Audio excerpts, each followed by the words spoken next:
जय श्री कृष्ण, जय श्री राम, जय श्री राधे राधे, जय श्री महाकाल। इस प्रवचन में आपको श्रवण कराएंगे वर्णाश्रम धर्म निरूपण श्रीमद् भागवत महापुराण के आधार पर। उद्धव जी ने कहा, कमल नयन श्री कृष्ण, आपने पहले वर्णाश्रम धर्म का पालन करने वालों के लिए और सामान्यतः मनुष्य मात्र के लिए उस धर्म का उपदेश किया था जिससे आपको भक्ति प्राप्त होती है। अब आप कृपा करके यह बतलाइए कि मनुष्य किस प्रकार से अपने धर्म का अनुष्ठान करे जिससे आपके चरणों में उसे भक्ति प्राप्त हो जाए। प्रभु महाबाहु माधव, पहले आपने हंस रूप से अवतार ग्रहण करके ब्रह्मा जी को अपने परम धर्म का उपदेश किया था। रिपु दमन बहुत समय बीत जाने के कारण वह इस समय मृत्युलोक में प्राय नहीं सा रह गया है, क्योंकि आपको उसका उपदेश किए बहुत दिन हो गए हैं। अच्युत पृथ्वी में तथा ब्रह्मा की उस सभा में भी जहाँ संपूर्ण वेद मूर्तिमान होकर विराजमान रहते हैं, आपके अतिरिक्त ऐसा कोई भी नहीं है जो आपके इस धर्म का प्रवर्तन अथवा संरक्षण कर सके। इस धर्म के प्रवर्तक, रक्षक और उपदेशक आप ही हैं। आपने पहले जैसे मधु दैत्य को मारकर वेदों की रक्षा की थी, वैसे ही अपने धर्म की भी रक्षा कीजिए। स्वयं प्रकाश परमात्मा, जब आप पृथ्वी तल से अपनी लीला संवरण कर लेंगे तब तो इस धर्म का लोप ही हो जाएगा, तो फिर इसे कौन बतावेगा। आप समस्त धर्मों के मर्मज्ञ हैं, इसलिए प्रभु आप उस धर्म का वर्णन कीजिए जो आपकी भक्ति प्राप्त कराने वाला है, और यह भी बतलाइए कि किसके लिए उसका कैसा विधान है।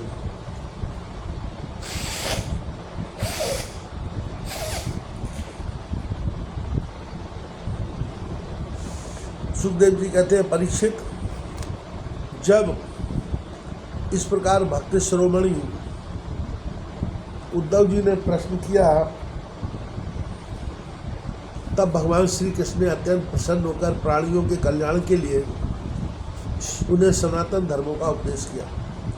भगवान श्री कृष्ण ने कहा, प्रिय उद्धव, तुम्हारा प्रश्न धर्मय है, क्योंकि इससे वर्णाश्रम धर्मी मनुष्यों को परम कल्याण स्वरूप मोक्ष की प्राप्ति होती है। अतः मैं तुम्हें उन धर्मों का उपदेश करता हूँ, सावधान होकर सुनो।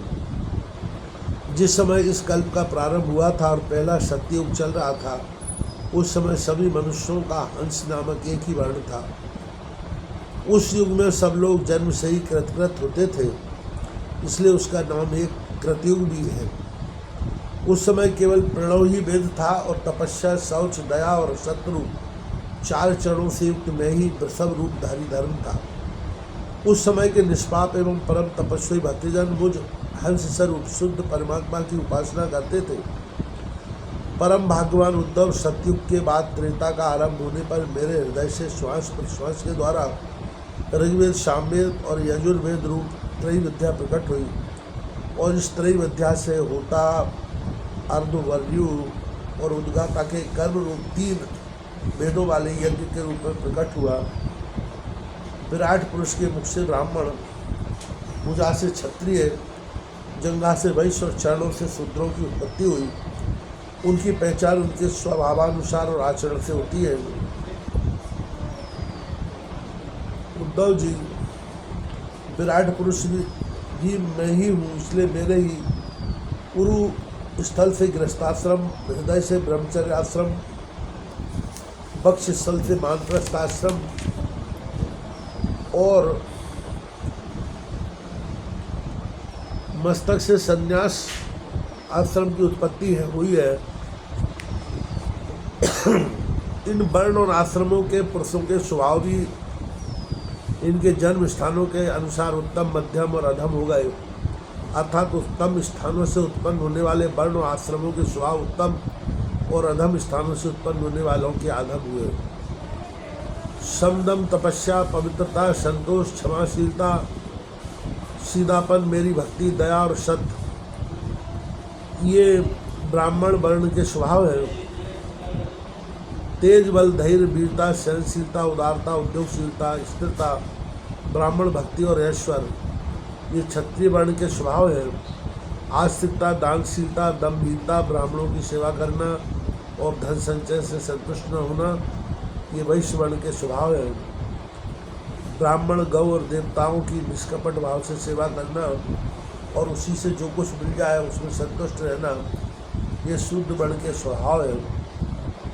अपवित्रता, झूठ बोलना, चोरी करना, ईश्वर और परलोक की परवाह न करना, झूठ मूठ झगड़ना और काम, क्रोध एवं तृष्णा के बस में रहना ये अंत्यजों के स्वभाव है।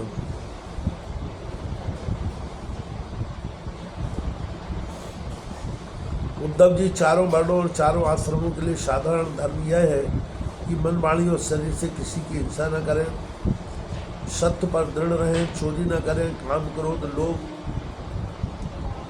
से बचें और जिन कामों के करने से समस्त प्राणियों की प्रसन्नता और उनका भला हो वही करें। ब्राह्मण, क्षत्रिय तथा वैश्य गर्भाधान आदि संस्कारों के क्रम से यज्ञोपवी संस्कार मुक्ति जन्म प्राप्त करके गुरुकुल में रहें और अपनी इंद्रियों को बस में रखें। आचार्य के बुलाने पर वेद का अध्ययन करें और उसके अर्थ का भी विचार करें। मेखला, मृगचर्म वर्ण के अनुसार दंड, रुद्राक्षी माला, यज्ञोपवीत और कमंडल धारण करें। सिर पर जटा रखें। शौकीनों के लिए दांत और वस्त्र न धोवें। रंगीन आसन पर न बैठे और कुछ धारण करें। स्नान, भोजन, हवन, जप और मलमूत्र त्याग के समय मौन रहें और कक्ष तथा गुप्तेंद्रिय के बाल और नाखूनों को कभी न काटें। पूर्ण ब्रह्मचर्य का पालन करें। स्वयं तो कभी वीरपात करें ही नहीं। यदि स्वप्न में वीर स्खलित हो जाए तो जल में स्नान करके प्राणायाम करें एवं गायत्री का जप करें। ब्रह्मचारी को पवित्रता के साथ एकाग्रचित्त होकर अग्नि, सूर्य, आचार्य, गौ, ब्राह्मण, गुरु, वृद्धजन और देवताओं की उपासना करनी चाहिए तथा सायंकाल और प्रातःकाल मौन रहकर संध्योपासन एवं गायत्री का जप करना चाहिए। आचार्य को मेरा ही स्वरूप समझें, कभी उनका तिरस्कार न करें।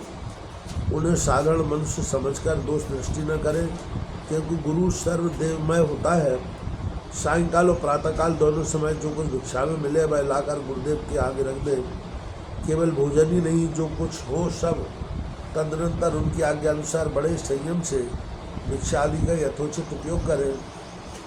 आचार्य यदि जाते हो तो उनके पीछे पीछे चले। उनके सो जाने के बाद बड़ी सावधानी से उनसे थोड़ी दूरी पर सोवें। थके हो तो पास बैठकर चरण दबाए और बैठे हो तो उनके आदेश की प्रतीक्षा में हाथ जोड़कर पास में ही खड़े रहें। इस प्रकार अत्यंत छोटे व्यक्ति की भांति सेवा शुश्रूषा के द्वारा सदा सर्वदा आचार्य की आज्ञा में तत्पर रहे। जब तक विद्याध्ययन समाप्त न हो जाए तब तक सब प्रकार के भोगों से दूर रहकर इसी प्रकार गुरुकुल में निवास करें और कभी अपना ब्रह्मचर्य व्रत खंडित न होने दें। यदि ब्रह्मचारी का विचार हो कि मैं मूर्तिमान वेदों के निवास स्थान ब्रह्मलोक में जाऊं तो उसे आजीवन नैष्ठिक ब्रह्मचर्य व्रत ग्रहण कर लेना चाहिए और वेदों के स्वाध्याय के लिए अपना सारा जीवन आचार्य की सेवा में ही समर्पित कर देना चाहिए। ऐसा ब्रह्मचारी सचमुच ब्रह्मतेज से संपन्न हो जाता है और उसके सारे पाप नष्ट हो जाते हैं। उसे चाहिए कि अग्नि गुरु अपने शरीर और समस्त प्राणियों में मेरी ही उपासना करे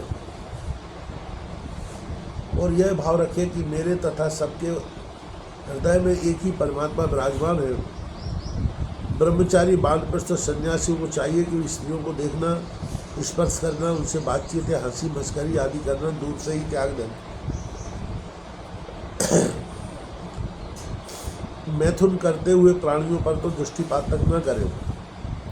प्रिय उद्धव, शौच, आचमन, स्नान, संध्योपासन, सरलता, तीर्थ सेवन, जब समस्त प्राणियों में मुझे ही देखना, मन, वाणी और शरीर का संयम, यह ब्रह्मचारी, गृहस्थ, वानप्रस्थ और सन्यासी सभी के लिए एक सा नियम है।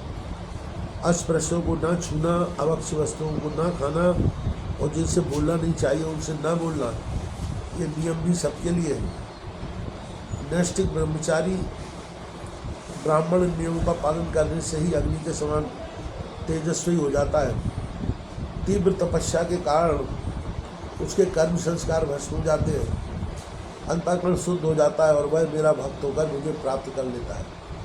प्यारे उद्धव, यदि नैष्ठिक ब्रह्मचर्य ग्रहण करने की इच्छा न हो तो गृहस्थाश्रम में प्रवेश करना चाहता हो तो विधि पूर्वक वेदाध्ययन समाप्त करके